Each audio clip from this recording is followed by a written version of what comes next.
നമസ്തേ.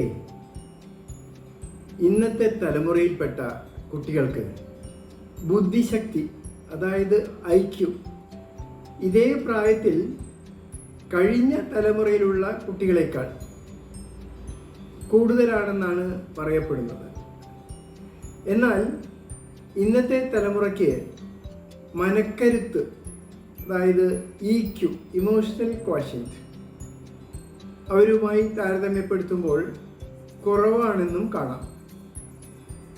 വളരെ നിസ്സാരമായ കാര്യങ്ങൾക്ക് വരെ വികാരക്ഷോഭം കൊണ്ട് അബദ്ധങ്ങൾ വരുത്തുന്നത് അതിന് ഒരു തെളിവാണ്. ഇന്ത്യയിൽ ഓരോ മണിക്കൂറിലും ഓരോ വിദ്യാർത്ഥി വീതം ആത്മഹത്യ ചെയ്യുന്നതായിട്ടാണ് റിപ്പോർട്ടുകൾ തെളിയിക്കുന്നത്. വിവാഹം കഴിഞ്ഞ് 6 മാസത്തിനകം തന്നെ വിവാഹബന്ധം വേർപിരിയുന്നവരുടെയും ലഹരിക്ക് അടിമപ്പെടുന്നവരുടെയും മറ്റും കണക്കുകൾ നമ്മെ ഭയപ്പെടുത്തുന്നതാണ്. മനഃശക്തി അഥവാ EQ കുറയുന്നതാണ് ഇതിനെല്ലാം പ്രധാനമായ കാരണം.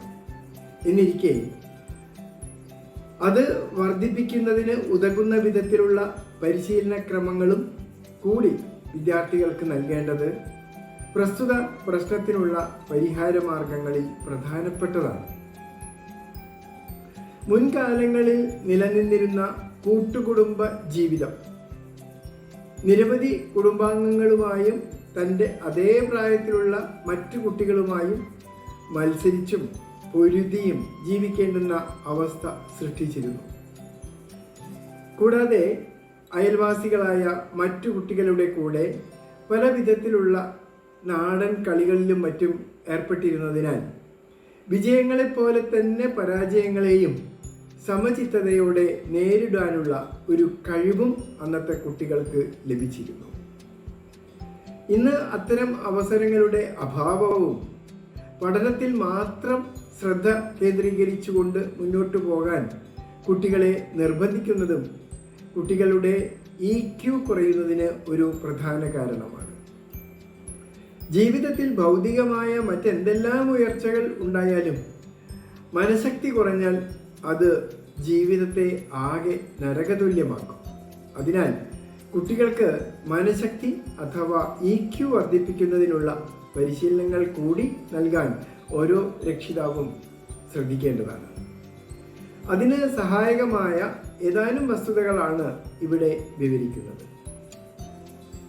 പാഠപുസ്തകങ്ങളോടൊപ്പം തന്നെ പരന്ന വായന കുട്ടികളുടെ ബോധതലത്തെ ഏറെ ഉയർത്താൻ സഹായിക്കും. തൻ്റെ കുട്ടികളെ സ്കൂളിലും കോളേജിലും ഉയർന്ന മാർക്ക് വാങ്ങി പാസ്സായി ഉയർന്ന ജോലി സമ്പാദിച്ച് പണമുണ്ടാക്കുന്ന ഒരുതരം റോബോട്ടുകളാക്കുകയല്ല നല്ല ഒരു രക്ഷിതാവിൻ്റെ ലക്ഷ്യം. മറിച്ച് തൻ്റെ മകനെയും മകളെയും ഒരു ഉയർന്ന വ്യക്തിത്വത്തിൻ്റെ ഉടമകളാക്കി മാറ്റാനും രക്ഷിതാവിന് ഉത്തരവാദിത്വമുണ്ട്. ചെസ്, പസിൽസ്, ക്രോസ്വേഡ്സ്, ജൂഡോ എന്നിവ കളിക്കുന്നതിലൂടെ പ്രശ്നങ്ങളെ മനസ്സംയമനത്തോടും യുക്തമായും പെട്ടെന്ന് പരിഹരിക്കാനുള്ള കഴിവ് കുട്ടികളിൽ ക്രമേണ വർദ്ധിക്കും. സംഗീതം, ചിത്രരചന എന്നിവ പരിശീലിക്കുന്നത് ഇടതേ മസ്തിഷ്കത്തെ പരിപോഷിപ്പിക്കുന്നതിനാൽ ദീർഘവീക്ഷണവും മാനുഷിക മൂല്യങ്ങളും വർദ്ധിക്കും. മറ്റ് അവയവങ്ങളുടെ ആരോഗ്യത്തെ പോലെ തന്നെ മസ്തിഷ്ക വികാസത്തിനും വളർച്ചയ്ക്കും ശാരീരിക വ്യായാമം അത്യന്താപേക്ഷിതമാണ്. അതിനാൽ തന്നെ ദിവസവും കുറച്ചെങ്കിലും വ്യായാമം പരിശീലിക്കേണ്ടതിൻ്റെ പ്രാധാന്യം കുട്ടികളെ ബോധ്യപ്പെടുത്തേണ്ടതാണ്.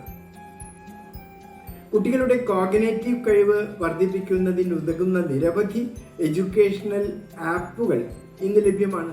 മസ്തിഷ്കത്തെയും വ്യക്തിത്വത്തെയും അപായത്തിലാക്കുന്നതും ക്രൂരതയും ആക്രമണ സ്വഭാവവും സൃഷ്ടിക്കുന്നതുമായ മറ്റ് ഗെയിമുകൾ ഫോണിലും മറ്റും കളിക്കുന്നതിന് പകരം ഇത്തരം ഗുണപരമായ ആപ്പുകളും മറ്റും കുട്ടികളെ പരിചയപ്പെടുത്തുകയാണ് വേണ്ടത്.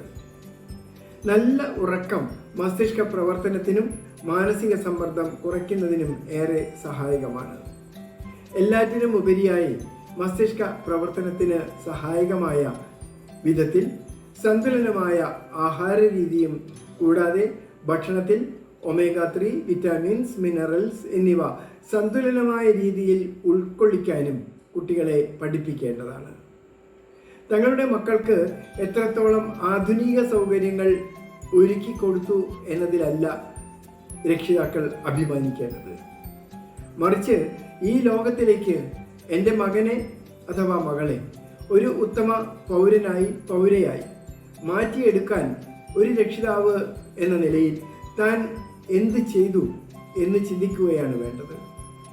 ഈ ഒരു കാര്യം ഓരോ രക്ഷിതാവും മനസ്സിലാക്കിയാൽ ഇന്ന് യുവതലമുറയിൽ കാണുന്ന മിക്ക പ്രശ്നങ്ങളും താനെ പരിഹരിക്കപ്പെടും. നമസ്തേ.